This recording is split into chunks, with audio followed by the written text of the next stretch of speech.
Hello student, once again welcome back to the channel study with Radha. Guys, आज की इस video में हम डिस्कस करेंगे बीकॉम फिफ्थ सेमेस्टर के paper principle and practice of insurance second के कुछ मोस्ट इंपॉर्टेंट एमसीक्यूज को। गाइस, इसके पहले वाली वीडियो में मैंने 40 एमसीक्यूज को डिस्कस किए हैं। अगर आपने मेरी वो वीडियो नहीं देखी तो उससे भी देख लें। उसकी आगे के क्वेश्चन को मैं इस वीडियो में कंटिन्यू कर रही हूँ।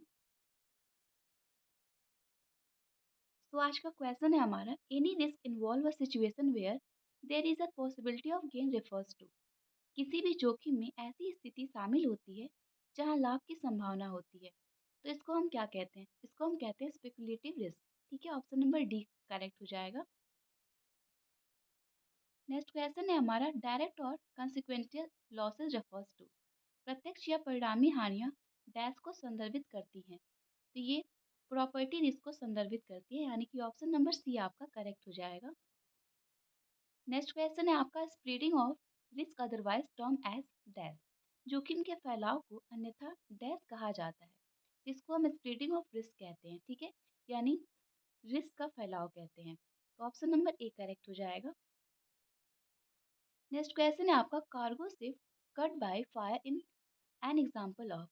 मालवाहक जहाज में आग लग जाना इसका उदाहरण है।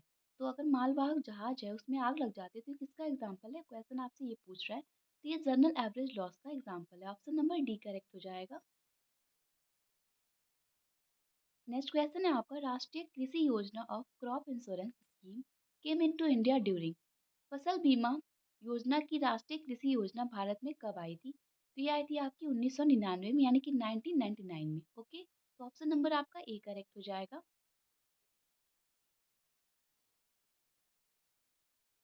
नेक्स्ट क्वेश्चन है आपका, corpus fund is created with contribution from the central government and state government on dash.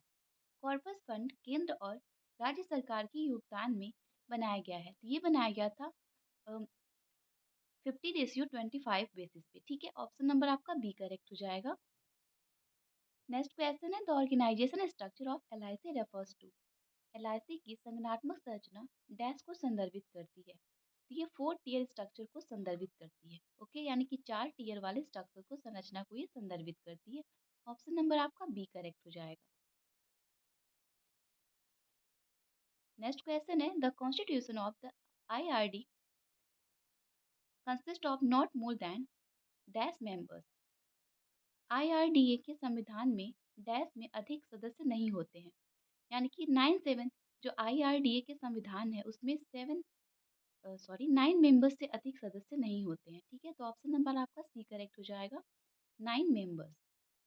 Next question है आपका, insurance business is based on. बीमा व्यवसाय डैश पर आधारित है, तो जो बीमा व्यवसाय होता है वो theory of probability and law of large number पे बेस्ड होता है। ठीक है, तो ऑप्शन आपका बी करेक्ट हो जाएगा, the theory of probability and law of large number. Next question है आपका, the insurance plays a role in economic development of the countries following ways. यानी कि बीमा निम्नलिखित तरीकों से देश में आर्थिक विकास की भूमिका निभाता है, तो किन चीज़ों पे निभाता है? तो ऑप्शन नंबर आपका डी करेक्ट हो जाएगा, ऑल ऑफ द एबव। क्योंकि release capital for new investment, ये भी आपका करेक्ट है, इस पे भी निभाता है। सेकंड आपका कह रहा है द जॉब पोटेंशियल इंक्रीज। ठीक है, और सी कह रहा है money collected in invested in infrastructure. इन सारे चीज़ों पे ही अपना रोल प्ले करता है, तो ऑप्शन नंबर डी आपका करेक्ट हो जाएगा। नेक्स्ट क्वेश्चन आपका पूछ रहा है, on the death of bread earners two losses occur in the family, one is loss of human life and other is death. कमाने वाले की मृत्यु होने पर परिवार में दो हानियां होती हैं, एक मानव जीवन की हानि और दूसरी जो हानि होती है वो होती है अर्निंग पावर ऑफ फैमिली। यानी कि जो अर्निंग करने वाला मतलब पर्सन था, उसकी डेथ हो जाने पे एक तो जो फैमिली होती है वो इस इंसान को खो देती है, और दूसरा उस इंसान मतलब उसके द्वारा जो अर्निंग हो रही थी फैमिली में, उस फैमिली का वही एकमात्र सदस्य था जो अर्निंग कर रहा था, तो उसका भी हानि हो जाता है, उसको भी खो देती है फैमिली। ठीक है, तो ऑप्शन नंबर आपका ए करेक्ट हो जाएगा, अर्निंग पावर ऑफ फैमिली। यानी कि जो फैमिली की अर्निंग शक्ति थी वो यहाँ पे उसकी हानि हो जाती है। नेक्स्ट क्वेश्चन है आपका, valuation in life insurance means. जीवन बीमा के मूल्यांकन का मतलब है, तो यहाँ पे जीवन बीमा का मूल्यांकन का मतलब होता है the process by which the value of all the existing policies is ascertained in the life insurance company। ठीक है, यानी कि जो लाइफ इंश्योरेंस कंपनी होती है वो एसरटेन करती है, निश्चित करती है जितनी भी प्रोसेस होते हैं एक बीमा में एग्जिस्टिंग पॉलिसी में। ठीक है, नेक्स्ट क्वेश्चन है आपका, notification of uncertain risk is condition, जोखिम में परिवर्तन की अधिसूचना का एक शर्त है। तो ये कैसा शर्त है? तो ये आपका सब्सिक्वेंटल ऑफ द कॉन्ट्रैक्ट, यानी कॉन्ट्रैक्ट में ये सब्सिक्वेंट रहता है ये टर्म। नेक्स्ट क्वेश्चन कह रहा है आपका, the whole life plan in India, Bharat में संपूर्ण जीवन योजना है। तो आपका ऑप्शन नंबर ए करेक्ट हो जाएगा, pay death benefit only whenever is occurs. ठीक है, नेक्स्ट क्वेश्चन पूछ रहा है, what are with profit policies, लाभ सहित नीतियाँ क्या हैं? तो लाभ सहित नीतियाँ जो होती हैं वो policy under which bonus is paid, वो पॉलिसी जहाँ पे बोनस भी इसमें इसके अंदर पेड होता है। ठीक है, नेक्स्ट क्वेश्चन है आपका, name the Indian insurance organisation which for the first time started charging normal rates of premium on India। उस भारतीय बीमा संगठन का नाम बताइए जिसने पहली बार भारतीय डैश पर प्रीमियम की सामान्य दरें वसूलना शुरू किया था। वो था आपका Bombay mutual life insurance society. Next question है आपका, in case of business form setup a private fund to pay out of losses is if happens that then that is called as death। यदि कोई व्यवसायिक फर्म घाटे की भरपाई के लिए एक निजी कोष स्थापित करती है तो उसे कहा जाता है, उसको हम कहते हैं सेल्फ इंश्योरेंस। ठीक है, ऑप्शन नंबर आपका सी करेक्ट हो जाएगा। नेक्स्ट क्वेश्चन है, group insurance is ideally suited for covering, समूह बीमा कवर करने की आदर्श रूप में उपयुक्त है। तो ये है आपका, जो आपका ए कह रहा है एफ्लुएंट पर्सन इन सोसाइटी, और सी कह रहा है एम्प्लॉयर एम्प्लॉय ग्रुप, ये दोनों ही करेक्ट हो जाएंगे। तो ऑप्शन नंबर आपका डी करेक्ट होगा, second and third. Next question है आपका, मास्टर पॉलिसी इशू फॉर, जो मास्टर पॉलिसी होती है वो इशू की जाती है, किसके द्वारा जारी की जाती है? तो ये जारी किया जाता है ग्रुपिंग इंश्योरेंस स्कीम के द्वारा। ठीक है, ऑप्शन नंबर सी करेक्ट हो जाएगा। नेक्स्ट क्वेश्चन है, for the introduction of group scheme we need a, समूह योजना की शुरुआत के लिए हमें एक की आवश्यकता होती है। तो जब समूह स्कीम होता है वहाँ पे, यानी कि ग्रुप स्कीम जो पॉलिसी होती है उसमें किसकी आवश्यकता है? तो उसमें एक होमोजीनियस ग्रुप की आवश्यकता होती है। ठीक है, तो ऑप्शन नंबर ए करेक्ट हो जाएगा।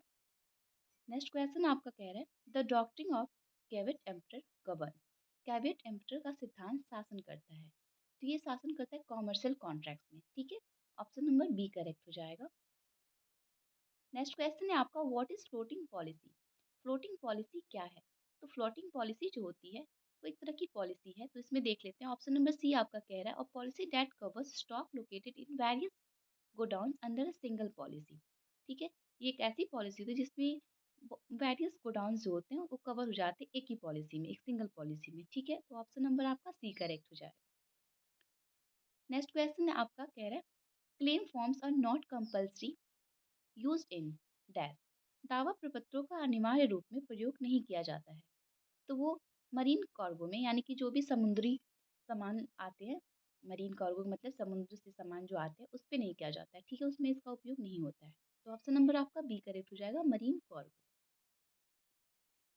नेक्स्ट क्वेश्चन है, for settlement of claim insurer required proper knowledge of, दावों के निपटान के लिए जो बीमा करता है उसको उचित ज्ञान की आवश्यकता होती है।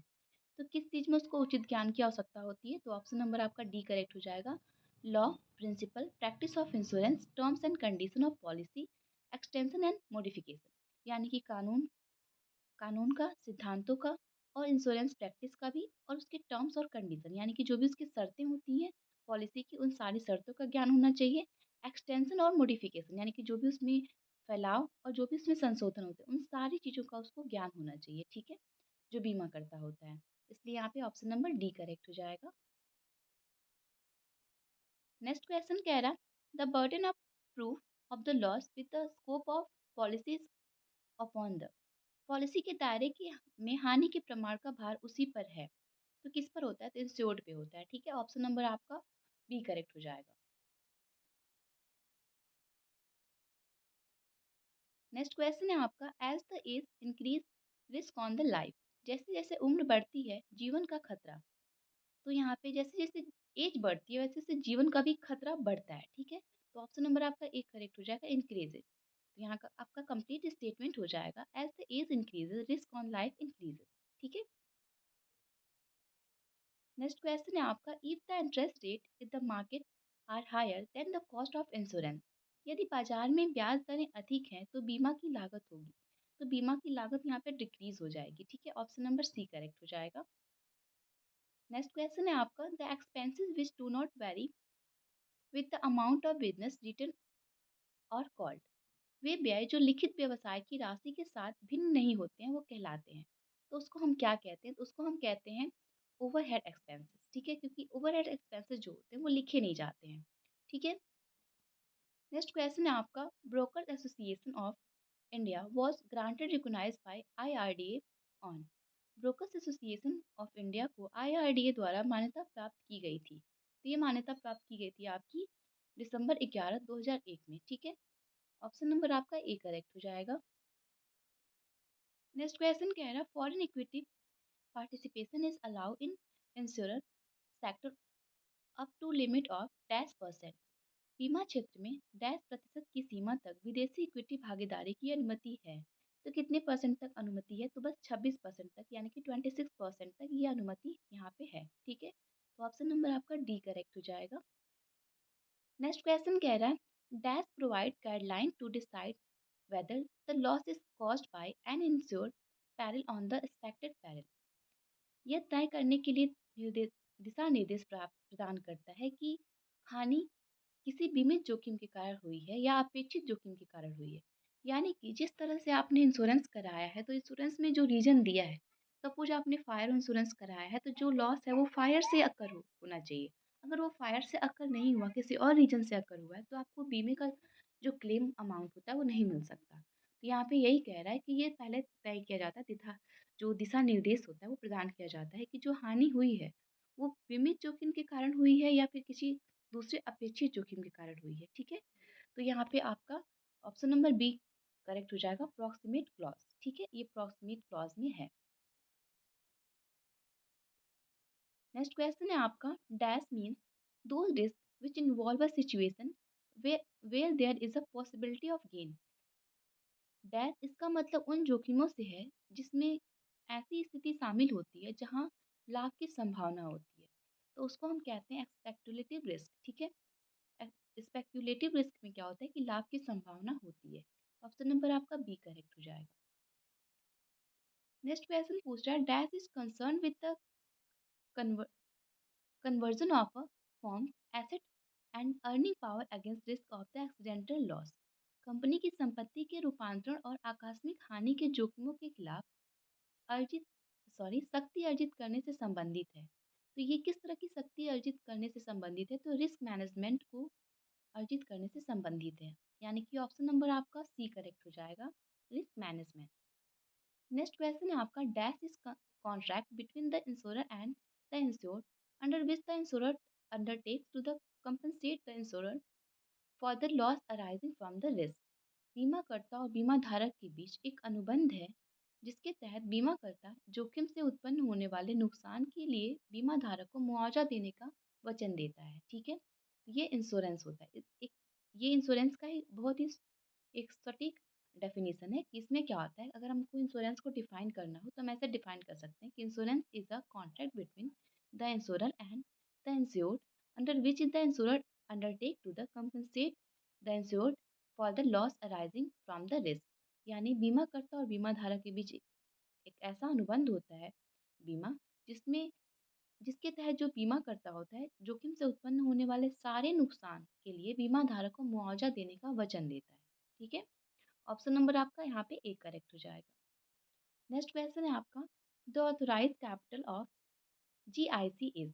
जीआईसी का अधिकृत पूंजी है, तो इसका जो अधिकृत पूंजी है यानी कि ऑथोराइज कैपिटल है जीआईसी का वो 75 करोड़ है, ठीक है? ऑप्शन नंबर आपका सी करेक्ट हो जाएगा। नेक्स्ट क्वेश्चन है आपका dash is the appointing of the nominee under the policy. Policy के तहत एक नामांकित व्यक्ति की नियुक्ति है। तो पॉलिसी के तहत जब एक नामांकित व्यक्ति की नियुक्ति होती है तो उसको हम नॉमिनेशन बोलते हैं, ठीक है? तो ऑप्शन नंबर आपका ए करेक्ट हो जाएगा, नॉमिनेशन। नेक्स्ट क्वेश्चन है आपका, the dash has the right of receive the amount assured in the event of death of the insured. बीमा धारक की मृत्यु की स्थिति में डैश को बीमा राशि प्राप्त करने का अधिकार है। तो किसको अधिकार होता है? तो उसमें जो नॉमिनी होता है, यानी कि जिस जो भी बीमा धारक है, उसने अपने इंश्योरेंस पॉलिसी में जिसको भी नॉमिनी बनाया है, जिसको भी अपना उत्तराधिकारी बनाया है, तो उसके डेथ के बिहाफ पे जब उसकी डेथ हो जाएगी, जो एक्चुअल बीमा धारक है, तो उसके जो प्रिंसिपल अमाउंट होगा, जो भी बीमे की राशि होगी, वो उसके नॉमिनी को, यानी कि उत्तराधिकारी को मिलेगी। ठीक है? तो यहाँ पे ऑप्शन नंबर बी करेक्ट हो जाएगा, नॉमिनी। नेक्स्ट क्वेश्चन है आपका, nomination can be done at the Inception of the policy by providing details of the nominee is the. Policy की शुरुआत में नामांकित व्यक्ति का विवरण प्रदान करने नामांकन किया जाता है। तो इसमें क्या है कि इसमें जो प्रपोजल फॉर्म होता है, उसमें क्या करते हैं कि जो नॉमिनी व्यक्ति होता है, जिसको हम नामांकित व्यक्ति बनाते हैं, उसमें उसका नामांकन विवरण प्रदान किया जाता है। ठीक है? नेक्स्ट क्वेश्चन है आपका, nomination can be done only by a dash who is the major holding policy bond in the own name. नामांकन केवल डैश द्वारा किया जा सकता है जिसके पास अपने नाम पर प्रमुख पॉलिसी बॉन्ड अपने लिए हो। ठीक है? तो वो पॉलिसी होल्डर के द्वारा किया जा सकता है। ठीक है? ऑप्शन नंबर आपका डी करेक्ट हो जाएगा। नेक्स्ट क्वेश्चन आपका कह रहा है, under nomination the nominee gets only the right to receive the policy money is the dash of the policy holder. नामांकन के तहत नामांकित व्यक्ति को पॉलिसी धारक के डैश में केवल पॉलिसी धन प्राप्त करने का अधिकार मिलता है। ठीक है? तो कैसा धन प्राप्त करने का अधिकार मिलता है? तो इवेंट ऑफ डेथ, यानी कि जब डेथ हो जाती है, तब उसमें जो नॉमिनी पर्सन होता है, उसको पॉलिसी का जो भी लाभ होता है, जो भी प्रॉफिट होता है, उसको उस टाइम पे पाने का अधिकार होता है। ठीक है? नेक्स्ट क्वेश्चन है आपका, dash is a means whereby the beneficial interest, right and title under the policy get transferred from the assignor and the assignee। यानी कि एक ऐसा साधन जिसमें किसी पॉलिसी के तहत लाभकारी हित अधिकार और शीर्षक समानुदेशक के समानुदेशित हस्तांतरित किया जाता है। तो ये असाइनमेंट के टाइम पे किया जाता है। ऑप्शन नंबर आपका डी करेक्ट हो जाएगा। तो ये थे हमारे आज के सारे क्वेश्चंस। आई होप आपको सारे क्वेश्चन समझ में आए हो। मिलते हैं नेक्स्ट वीडियो में कुछ और इंपॉर्टेंट क्वेश्चंस के साथ। Thank you, have a good day.